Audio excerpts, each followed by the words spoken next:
friends. I was on a call a couple of days ago with some friends and kind of summarizing my perspective on what was going on in the world right now. And I thought it might be something that you'd like as a PostScript Insights segment. So here we go. It was easily 25 years ago that it became clear to me that there was these converging issues and things that were all coming together, and there was a place out in front, out here downstream somewhere. I mean, I was talking about this stuff in uh 80, well, 90, in the 90s. And talk about it in the Pentagon and all kinds of places, and that there was some extraordinary kind of transition that was coming downstream, and I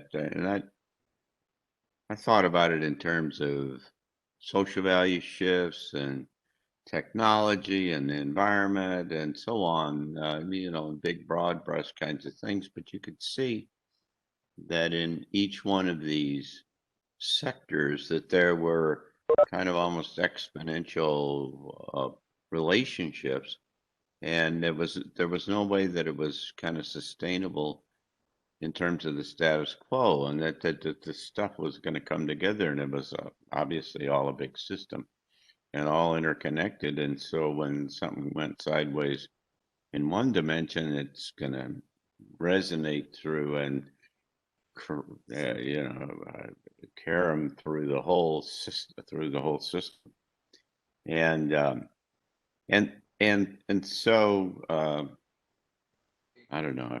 I sat for some reason had to sit down and think about how many talks that I'd given in my lifetime, and I think I've given about 350 speeches somewhere in one place or another. So many, in fact, that I don't even remember having gone to some places where it's clearly I was there. And uh, and so I spent a lot of time kind of in this space, kind of looking at it from describing it from the outside or something. And it is, for me at least, an amazing thing to be in the middle of it and watching it all happen. And it almost takes my breath away sometimes, saying, wow, what in the world? And you could say, wow, it's happening, and it's crazy, it's wild. And it is, and I say all that to say that the information that I said, the links that I sent you to Cliff High is gotten himself whipped up and is on the air, every day or every other day now from one place or another place, and he clearly, um, probably more than anybody else, has the kind of the tenor and the substance of what's going on right now, more than anyone else. And what Cliff High is saying is, this is the week. I mean, it's not even the week, it's these 3 days or something like that. And he, in fact, even suggested that it could be Mike Lindell.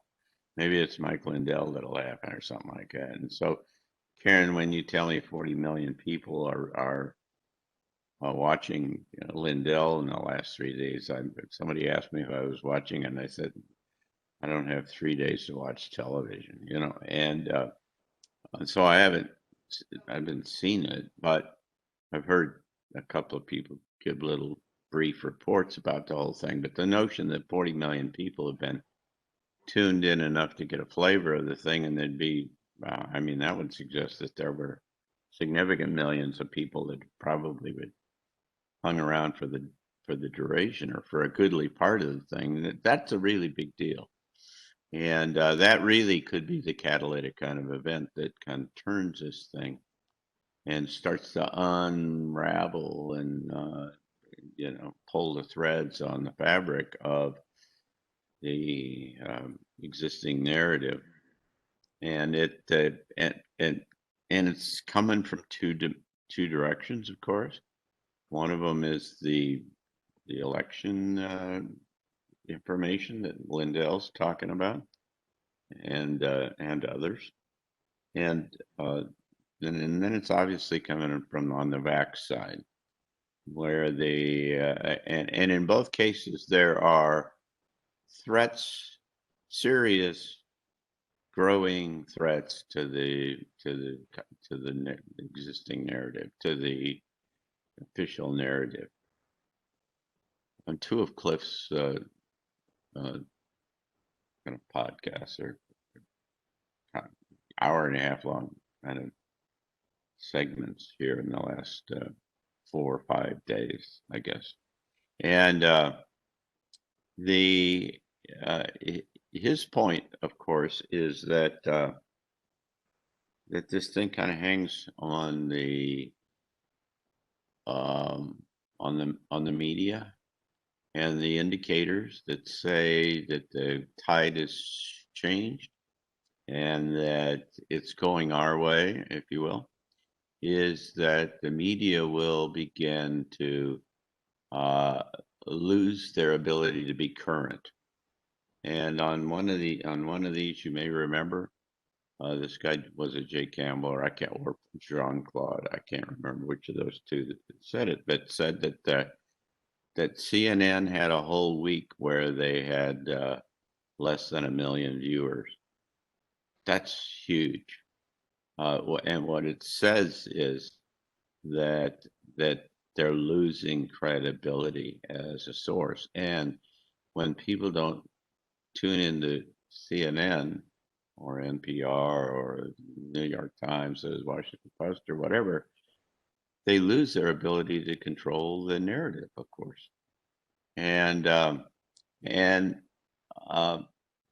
I don't know. This is such a big, epic, amazing kind of thing. Rick and I had lunch, yesterday, and talked a little bit about this. It's just so big and has so many moving parts to the whole thing that trying to get your arms around it is almost impossible. Although again, I think that Cliff, presuming yeah, presuming Cliff High is who he says he is, and and is representing what he honestly what he says, and is not influenced. And I say that at kind of two levels. One is the one that says you never know anything for real. Everything comes mediated through somewhere else, and you don't know. And but the other one is that Cliff has had a couple of times when he was really strange things, like the time that he very impassioned, and a couple of years ago had a segment where he talked about how 5G was really good because it would keep the bad aliens away, and that was really part of a strategy to keep the bad guys from coming down here from outer space or something. And it was, and you kind of say to yourself, who got to him, or what? How did that work? And so it's really hard to know for sure. Some of the people who are in this space are very sophisticated. Some of them are very well-meaning. I think that um, what's his name from over in England? Not Charlie Ward, but the other guy. Um,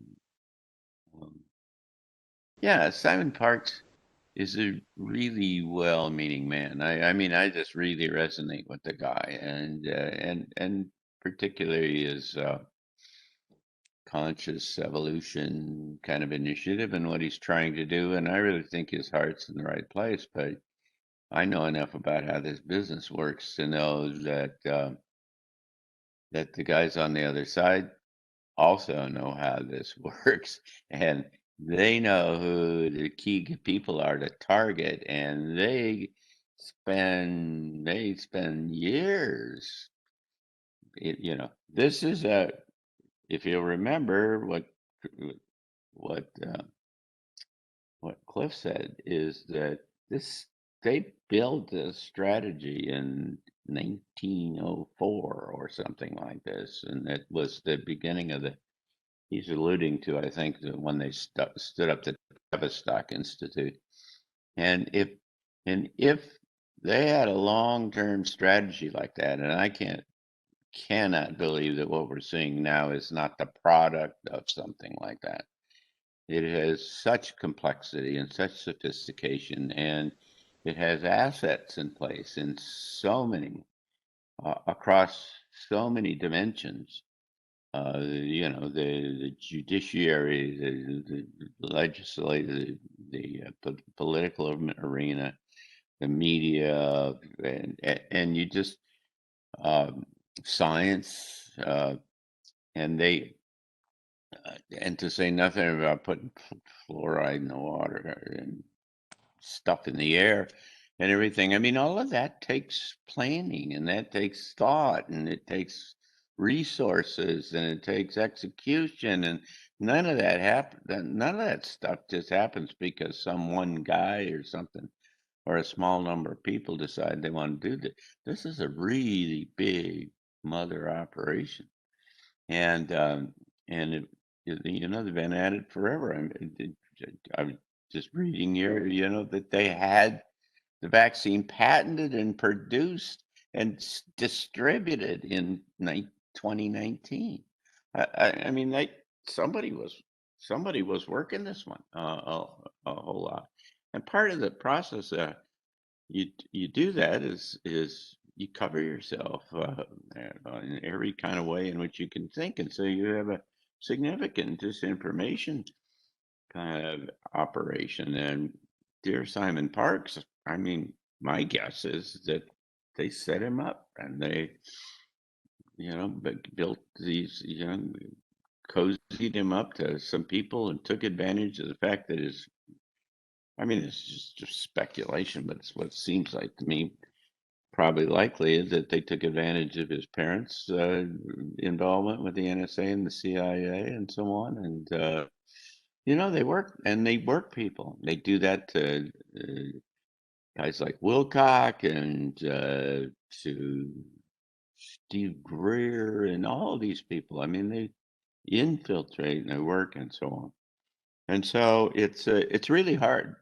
The point is, it's really hard to know for sure what in the world is who's on first and who's doing what and what part. uh, and you don't know whether they.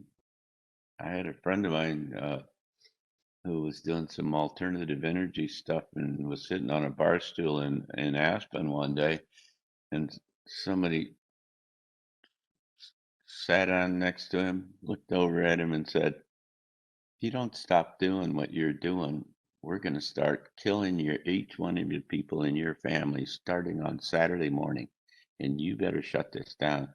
And then got up and he left, and scared him freaking to death. And he went down and shut down his own laboratory and everything else. And what I'm just saying is that this is the big leagues. This is serious kind of stuff, and there are this is existential for certainly the guys on the other side.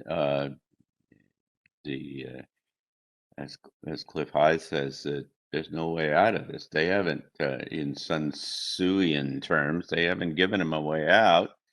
They're putting them into the corner, and these guys are going to fight, and that means they're going to do whatever they can do. And so his concern was not articulated this time, but a couple of times, 3 or 4 times ago, is that what's likely is in this period of time that there's going to be a false flag operation of some sort or another. They're going to try to find a false flag. What he said in the last, because they got to keep the fear going. They're losing the narrative, and they've got to keep the fear going again. And but what Cliff said is that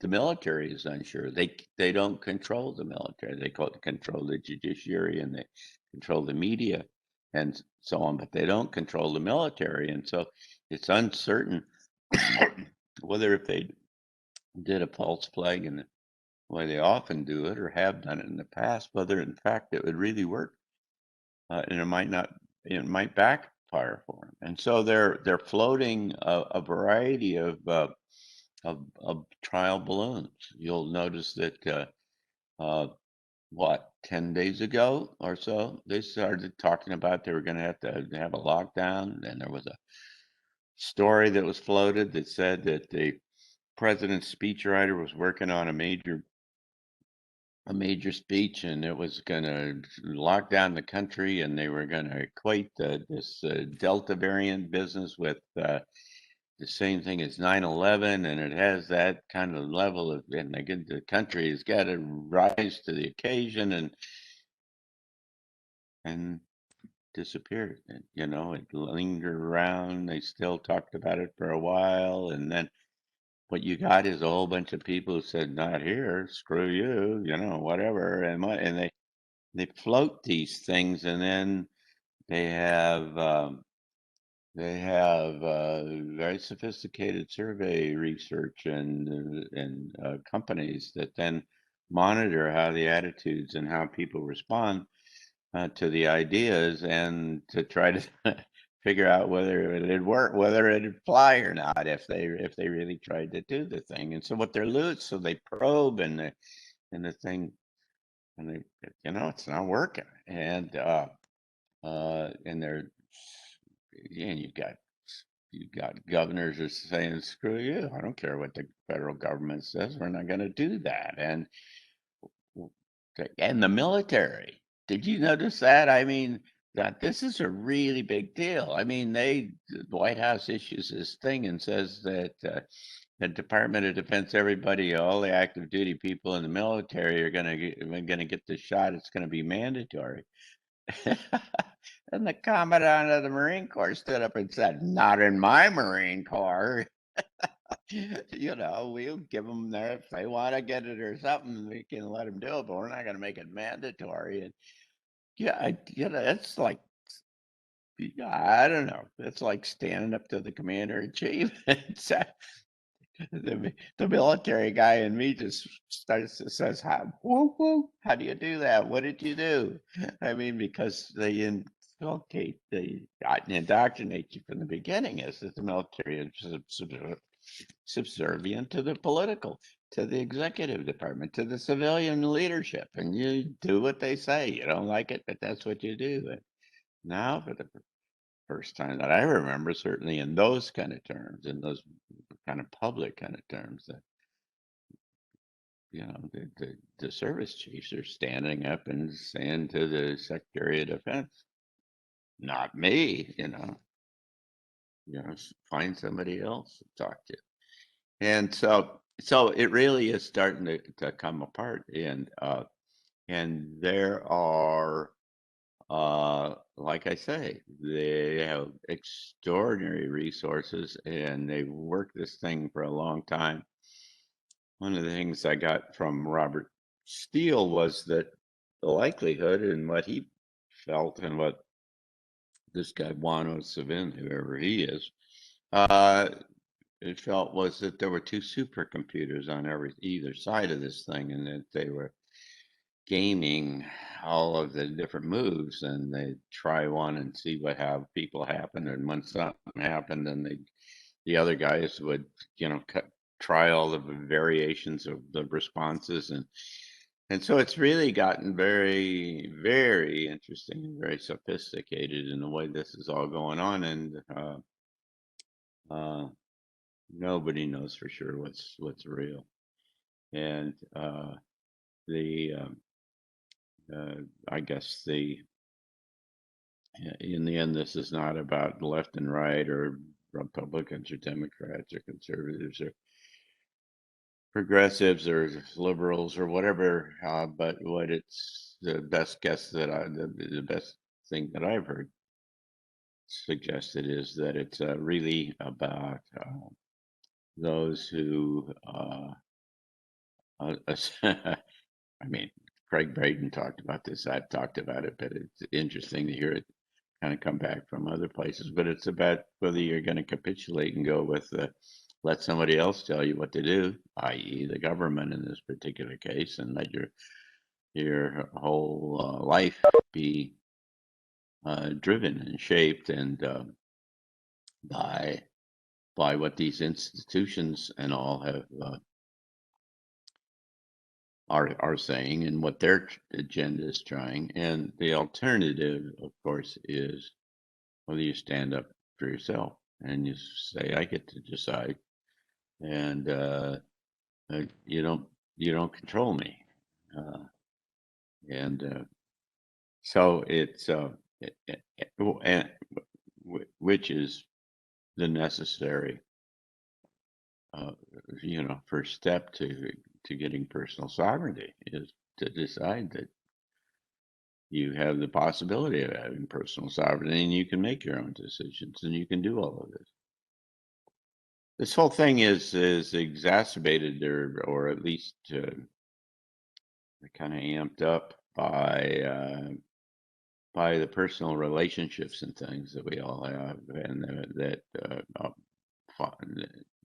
are on the other side of this equation or this narrative. And the the notion, I mean, it's for the first time I've always understood, and the transition process has always, every source, conventional, unconventional, that has a big picture about where this is all going, has said not everybody makes it through this transition. You can understand that everybody's not ready, and where they are in their evolutionary process, and karma, and whatever, all the kinds of things that are in play. And there's always been talks about more than half will probably not make it, and so there's an emergent group that sees the world differently, but the rest are not ready and they don't come along.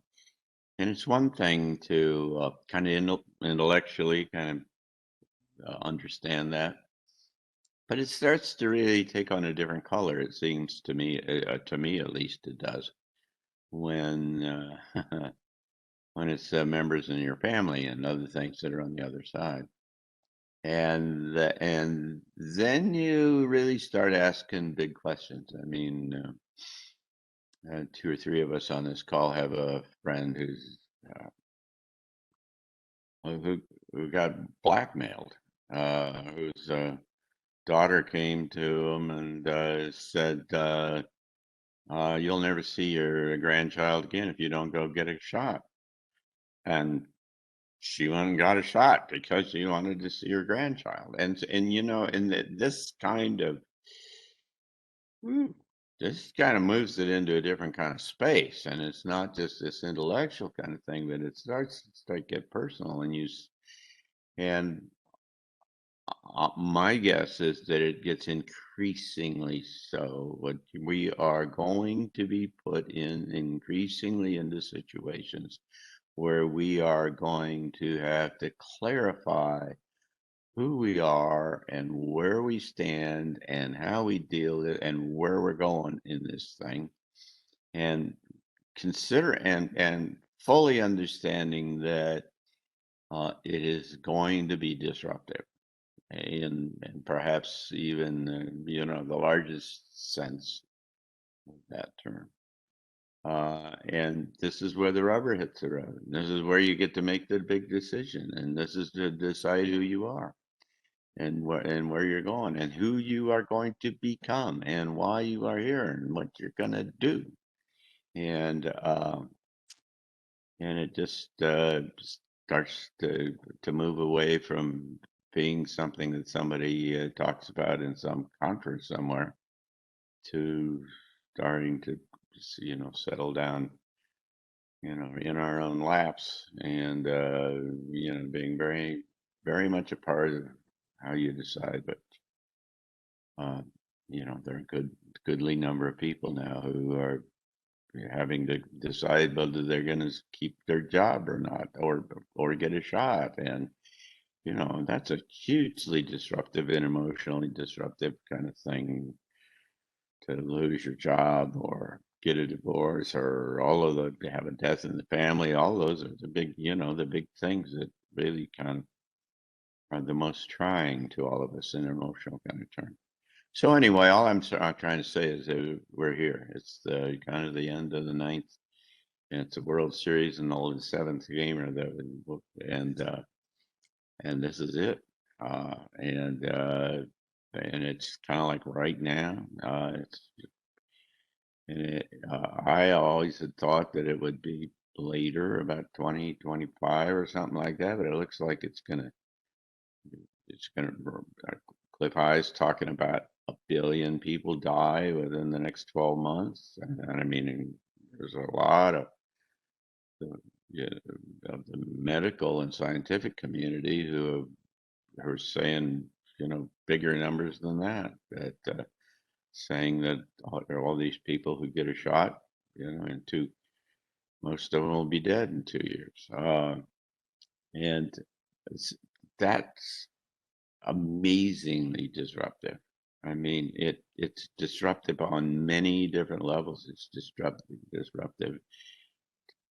obviously disruptive, highly disruptive in personal and emotional kind of terms, but I mean, the economics and the politics and the whatever, and trying to raise kids and get them educated and whatever, all your just to try to sustain yourself is just going to be really hard. And that is the kind of the essence of the crucible, if you will, that is going to allow us all to, really make the decision and solidify the understanding of the self image of who we are and where we're going to go and how we're going to stand up and how we're going to do this.